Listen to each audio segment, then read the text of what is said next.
él estuvo relegado en Punitaqui y como relegado conoció a un personaje que le decían el loco. Es una persona que combinaba espacios de cordura y de raciocinio normal respecto a su historia, y espacios donde directamente se iba y miraba no al entrevistador, sino que miraba más allá, digamos, él empezaba a divagar. Yo hice el esfuerzo, recién tuve el libro hace poquito tiempo, pero para conversar con Jorge, leí rápidamente el libro y el diálogo que sostiene con esta persona y lo dramático de su historia realmente merece que este libro sea rápidamente entregado al Museo de la Memoria y los Derechos Humanos, porque rescata a un anónimo personaje que sufrió apremios ilegítimos, pateaduras, tortura, hubo ensañamiento por parte de un carabinero que fue denunciado por el personaje, digamos, por este loco de Punitaqui, y que lo arrestó varias veces, hasta dejarlo prácticamente con los sentidos perdidos y en situación de vagabundo por la ciudad. Entonces se le veía pasar, dice el escritor, se le veía pasar y muchos, ignorando las causas de su historia, simplemente lo despreciaban como tal vez un borracho perdido y se ignoraba, digamos, cuál había sido la causa de su tragedia. Una tragedia que tuvo también desprecios familiares, de quienes, marcados por el miedo y por el clima de terror que se vivió en los inicios de la dictadura, se apartaban de él como perros sarnosos. Y realmente este descubrimiento, este diálogo que sostiene con este personaje, va mostrando, y hay algo que me impresiona porque la persona no tiene una ansia de contar lo que le ha ocurrido, más bien se ha hecho un ermitaño, se ha enclaustrado en sus perros y sus animales, vive en un lugar alejado del pueblo y después de muchos intentos, Jorge logra conversar con él. Conversar con él latamente, o sea, por pedacitos, no es que se haya sentado a conversar su historia y grabarla. No tenía grabador, tenía solamente memoria, lápiz y papel, donde él iba anotando las conversaciones periódicas que fue sosteniendo con este personaje. Y esa es la riqueza que tiene, digamos, el libro, porque dice, por ejemplo, abro aquí una parte del diálogo, dice: la tragedia de mi vida no terminó ahí, estimado amigo, sino cuando intentaron fusilarme junto a mis compañeros. Esquivé a la muerte por milagro, y por eso estoy aquí, frente a ustedes, intentando rehacer mi existencia de un modo distinto. Quisieron matarme, pero no pudieron. Nunca más podrán hacerlo. Aquí vivo seguro, alejado de esas bestias, como usted ve. Le contaré que estuve muerto. Así me vi, desde lo alto, con una bala en el poto y desangrado. El milico que me permitió orinar no se imaginó que me podría arrancar, y así lo hice. Muchas veces me he preguntado por qué estoy vivo. Fue Inesita, mi madrastra, fue su mano misericordiosa que me levantó cuando caí exhausto y no podía seguir. La sentí suave y cariñosa como siempre. Me hizo caminar por un sendero luminoso de estrellas, en medio de un pastizal verde resplandeciente. Fue un milagro, amigo, y yo estuve ahí gozando de la presencia de la única madre que conocí. Jorge, felicitaciones por tu libro. Amerita, digamos, una lectura y una presentación más larga, pero quiero que tú nos cuentes vivencialmente cómo llega un joven relegado, ¿ya? El relegado era más importante que el alcalde del pueblo, ¿ya? Era una autoridad, lo invitaban para los desfiles. Y hay películas de eso, ¿ya? Porque en un pueblo chico que llega un personaje perseguido por la justicia, ¿verdad? Y lleno de poesía y lleno de literatura, un profesor que llega enseñando, yo creo que debe haber sido un aporte, pero no te quiero robar la historia, tú cuentas. Bueno, primero que nada, agradezco la paciencia de ustedes, ¿eh? Porque ya llevamos casi 2 horas.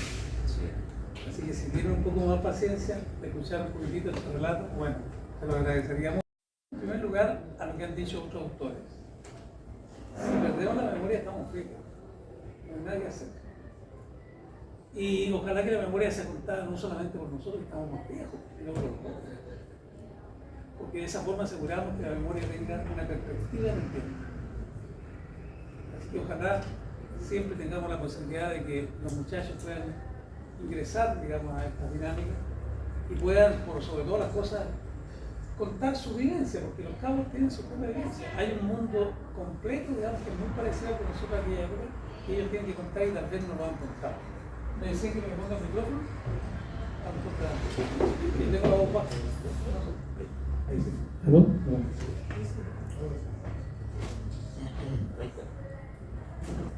¿Por ahí se escucha? Sí. Bien cerca.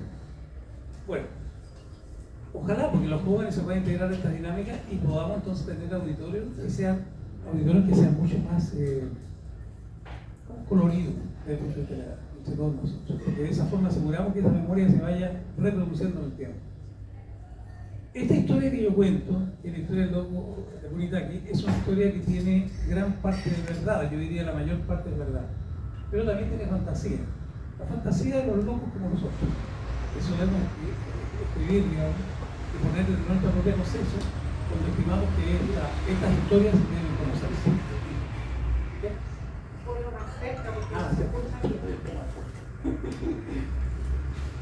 Bueno, ¿cómo comienza esto?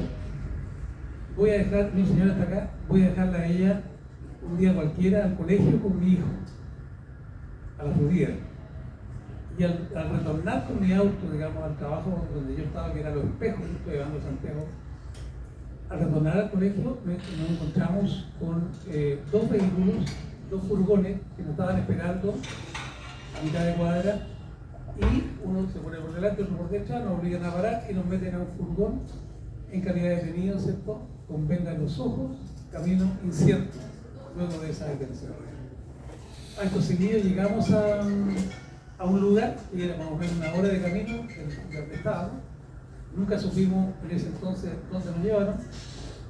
Nos tuvieron 1 semana, que después supimos que era el cuartel de Borgoño, de Santiago, y posteriormente nos llevan a investigaciones, y de investigaciones a Cerrillo, y de Cerrillo de una avioneta hacia la 4ª región. Ese fue el paradero de nosotros. La verdad que hasta ese entonces, hasta llegar al lugar de nuestro confinamiento, no teníamos claro qué era todo esto. Alegres en todo caso porque no nos haya ocurrido la suerte que tuvieron otros presos, ¿no? Que simplemente nunca salieron de la mazmorra y tuvieron que sufrir lo que todos sabemos, digamos, pasó en esa época. Y una vez llegando a Vicuña, que era el primer lugar de nuestra delegación, del grupo que fue allá, llegando a Vicuña, a nosotros nos sorprendió la aceptación, más bien dicho, la bienvenida que nos dio la gente de Vicuña. Estoy hablando de 2 partes, estoy hablando de Vicuña y estoy hablando de Punitaqui, son 2 lugares distintos, pero los 2 están en la 4ª región. Pero como este fue el primer lugar de relegación, les cuento brevemente que en Vicuña fuimos muy recibidos por la gente del pueblo. En primer lugar nos aceptó la iglesia, después la gente, digamos, nos fue a dejar alimentos al lugar donde estábamos pernoctando, que era una sala de la parroquia, y en general, digamos, como decías tú, fuimos aceptados como muchos relegados y nos convertimos seguramente en algún factor, digamos, de cierta importancia dentro del pueblo. Y de hecho, uno de los factores de por qué nosotros salimos de ahí y por qué nos obligaron a ir a otro lugar de relegación es porque nosotros participamos por invitación de uno de los encargados de cultura, participamos en un encuentro a Gabriela Mistral, un homenaje se le hizo a Gabriela Mistral, que es la poetisa que nació en esa zona. Ahí estuvimos todos y no nos dimos cuenta que también fue el alcalde, y que el alcalde se retiró porque nosotros estábamos presentes. ¿Cuándo nos vinimos a dar cuenta que el alcalde se retiró porque nosotros estuvimos presentes? Cuando al día siguiente nos llega la información de que nosotros vamos a ser remitidos a otro lugar, a otra relegación, que es el lugar de Pulitanque.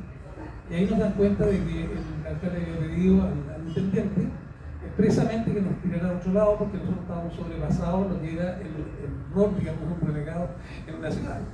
Este cuento yo creo que se repite en varios casos, ¿no? Yo he escuchado otras cosas, la Fanny Guayarolo, por ejemplo, que contaba su historia. Le he escuchado también otra historia a nuestro amigo Manrique, digamos, dirigente sindical, que fue relegado Putre, y otra tanta gente, que nos hablan de historias muy similares. Lo que quiere decir entonces que, claro, los relegados hemos sido poco conocidos, pero interesante sería conocer la historia que vivió cada cual, porque la historia que ha vivido cada uno de los relegados tiene una incidencia en los pueblos donde se vive. ¿Y por qué tiene incidencia? Porque lleva mucha información, en primer lugar. En segundo lugar, la gente quería saber qué pasaba en la urbe principal, en la ciudad principal. Y nosotros nos convertimos en portavoces de eso. De hecho, en Vicuña, cuando estuvimos relegados, tuvimos la suerte, gracias a la gestión que hizo la Comisión de Derechos Humanos, en especial la señora Lucía Chirino, que en ese entonces era secretaria ejecutiva. Gracias a esas gestiones es que nosotros logramos conectarnos con los estudiantes de la Universidad de La Serena. Ellos fueron a Comunitaria y tuvimos una charla con ellos, cosa súper rara, ¿no? En pleno 1984, haber tenido una charla, digamos, en el balneario municipal de Vicuña, fue algo realmente sorprendente. Y en esa charla, por supuesto, conversamos de la realidad que estaba ocurriendo en el país, y especialmente en Santiago. Bueno, entonces nosotros fuimos dirigidos a Pulitanque y ahí llegamos. En este caso a mí solamente porque algunos nos trasladaron a otros lugares de la zona. Cuando llegué a la comisaría de Pulitanque, la primera sorpresa para mí fue la bienvenida. Una bienvenida violenta, brusca, digamos, en la cual nos señalan de que nosotros vamos a estar ahí, pero vamos a estar vigilados, que tenemos que ir 4 veces al día a filmar y que no podemos trabajar, entre otras cosas. No podemos hacer nada, digamos, que vaya a distorsionar la vida del pueblo. Salgo de la comisaría porque ahí simplemente me dijeron, ustedes van a hacer por sí mismos. Yo salí como a las 6:30, 7 de la mañana, ¿sí?, de la comisaría. Y cuando voy caminando en una calle silenciosa, digamos, porque en los pueblos chicos realmente las cosas no son como las ciudades grandes. Y en ese entonces había mucho silencio cuando empiezo a escuchar una canción, más que una canción, digamos, consigna a lo lejos, que decía, se va a acabar la dictadura militar.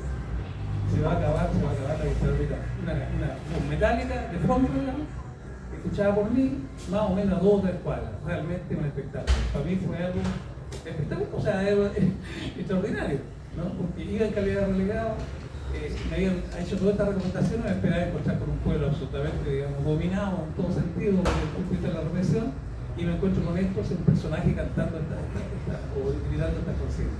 Ese fue el primer contacto que tuve con el loco de Pulitanque, que nadie lo conocía como loco de Pulitanque, sino que es un personaje extraño, ¿no?, que de vez en cuando le iba a gastar a la comisaría, más o menos a 2 cuadras, para que no lo tomaran preso, le iba a entonar todas estas cuestiones. Me interesé en ese caso y de ahí en adelante no paré en investigar qué había pasado con los personajes. Por eso, en breve, ya Hernán lo dijo, para no hacer una lata muy grande, mi trabajo fue un trabajo de investigación, dedicarme a saber qué había pasado con este personaje en todo Pulitanque. Y ahí me pude enterar de que este personaje había sido apresado, estoy hablando de un loco Pulitanque, que es un hijo de un irlandés, que tiene pinta de gringo, es como un gringo. Yo lo asemé con mi novela a una persona que en la Plaza de Armas, no sé si ustedes supieron, que cantaba siempre, que entonaba, que era un evangélico. Yo no me acuerdo el nombre, tú debes saberlo porque tú estabas más cerca de ahí, pero siempre cantaba. Y que tenía los bototos todos, digamos, rotos, que sé yo. Era un evangélico y cantaba la palabra de Dios, en fin, era un personaje muy típico. Bueno, este personaje no Pulitanque se parece mucho a esta persona. Una especie de gringo, tipo de gringo. Bueno, que fue súper maltratado porque lo fueron a buscar a su casa un poquitito días después del 11 de septiembre, nos trasladaron en camioneta, digamos, ¿cómo se llama? La Serena, ¿cierto?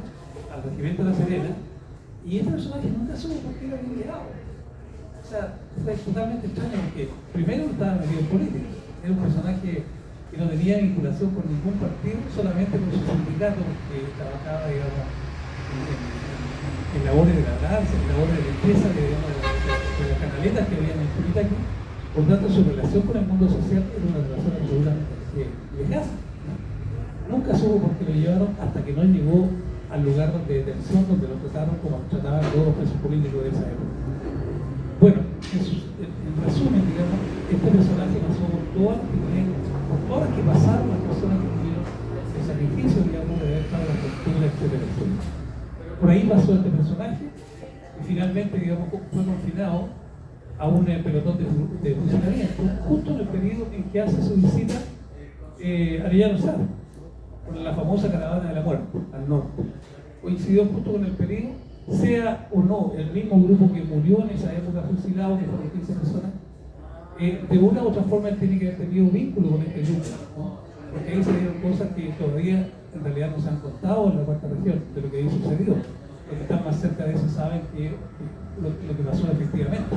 Pero mucha gente sufrió la suerte que sufrió este gringo, y este gringo estuvo a punto de fusilamiento, solo que se escapó de ese fusilamiento. Se escapó por una situación que yo explico en el libro, que es muy entretenida, digamos, porque además es tragicómico en algunos casos, pero una realidad en la cuenta, digamos, como un hecho verídico, y que después otras personas la vieron constatando que así fue. Se escapa de esa especie de funcionamiento y se va a un hospital porque queda herido, digamos, una bala en el trasero, digamos, lo tuvo que estar prácticamente al borde de la muerte. Es atendido en el hospital de Ovalle, en este caso, y finalmente lo dejan y se vaya, digamos, los médicos le dan la posibilidad de que se vaya a su pueblo. Él vuelve a su pueblo donde prácticamente la gente lo desconoce, sea porque algunos tenían idea de que había sido detenido y que posiblemente era un político, digamos, de la zona, o sea porque simplemente la gente no quería saber de esos episodios. El hombre lo pasó muy mal y llegó a la comisaría a enfrentarse, digamos, con los carabineros que en cierta forma están coludidos con esta detención, porque raramente este loco había estado en sus tiempos normales, por así decirlo, enamorado de una chica, o había estado pololeando con una chica que era el novio de uno de los sargentos de esa comisaría. Y era el sargento de esa comisaría quien lo denunció a los militares de que él era un extremista. Y en tanto así fue, es que lo llevaron preso en esa condición, sin siquiera averiguar si efectivamente era así o no. Y él se encuentra de vuelta, digamos, todo este episodio se encuentra con este personaje en Puritaqui, quien lo toma preso, digamos, nuevamente, y empieza a torturarlo con la finalidad de que se vuelva loco, prácticamente con la finalidad simplemente de que se muriera, porque ahí estaba un peligro para él, un peligro que se supiera la verdad de lo que había ocurrido con el loco de Puritaqui. Y cuando le quitan la casa. Prácticamente él sufre todas esas situaciones porque él perdió su casa que tenía en Puritaqui y se vio obligado, digamos, a tener que vagabundear en el pueblo. Bueno, en resumidas cuentas, este personaje se va de la ciudad resueltamente, digamos, a apartarse de la gente porque considera que no fue bienvenido en su pueblo, ¿no? Que no había justicia para él y él se convierte en un ermitaño. Cuando yo llegué a Puritaqui, que fue el año 1984, en el mes de diciembre, a fines de diciembre, principio de enero del año 85, empecé a buscar la historia de este personaje. Y realmente lo que más me interesaba a mí era conversar con él, tener una entrevista con él, para saber de su propia versión la verdad de los acontecimientos.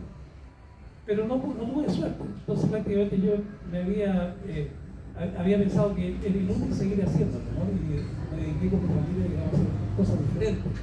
Hasta que una persona que se dice ser tío de él llegó a mi casa y me dijo que él podía conectarme con este loco. Y así sucedió. Efectivamente, yo concurrí, digamos, a esta reunión que se hizo en uno de los cerros cercanos de la comunidad aquí, y en esa entrevista que tuve con él me cuenta su historia. La historia que me cuenta es una historia espeluznante, realmente, ¿no? Es digna de que se diera a conocer. Y yo así le dije a él, mire, su historia tiene que ser dada a conocer. Y ahí fue cuando él me dijo lo que decía Hernán, mire, yo no quiero que mi historia se cuente, ¿no?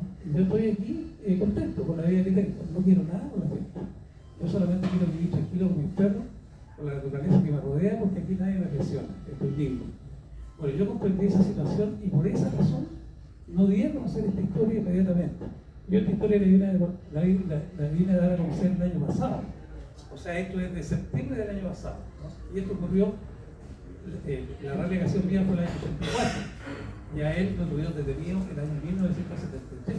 O sea, han pasado bastantes años, ¿no? Yo vine a desempolvar esta historia porque me pareció que una vez que él murió, porque supe que él falleció, era pertinente dar a conocer la historia, sin pasar a llevar su interés, digamos, que no fuera dado a conocer. Por esa razón, el loco Kentucky se ha dado recién a conocer ahora. Yo estuve en La Serena, estuve en Kentucky hace poco tiempo, hice una presentación de este libro ante los estudiantes de Kentucky en un auditorio del liceo principal de esa zona, y espero de que sirva de memoria para ese pueblo, digamos, que sufrió graves consecuencias durante el tiempo de la represión, pero que sin embargo muchas de sus historias no fueron nunca contadas, y se han ocultado prácticamente todas estas cosas. Ojalá que este libro ayude a la memoria de ese pueblo y también nos ayude a nosotros a todos, porque en verdad, digamos, nosotros sufrimos una situación muy dura durante la dictadura, pero no toda la dureza que se vivió en aquella época ha sido contada. Yo creo que nosotros, las personas que escribimos, que contamos historia, tenemos una gran responsabilidad en eso. Y esa responsabilidad, sin ser necesariamente una responsabilidad de carácter político, no en el estricto rigor de la palabra, más bien una responsabilidad humana, de dar a conocer qué pasó con estos anónimos. Este personaje es un anónimo de la historia de la dictadura, que poca gente lo conoce, pero no es el único. ¿Cuántas historias más habrá que no son conocidas? Ahí está nuestra responsabilidad. Muchas gracias, Jorge.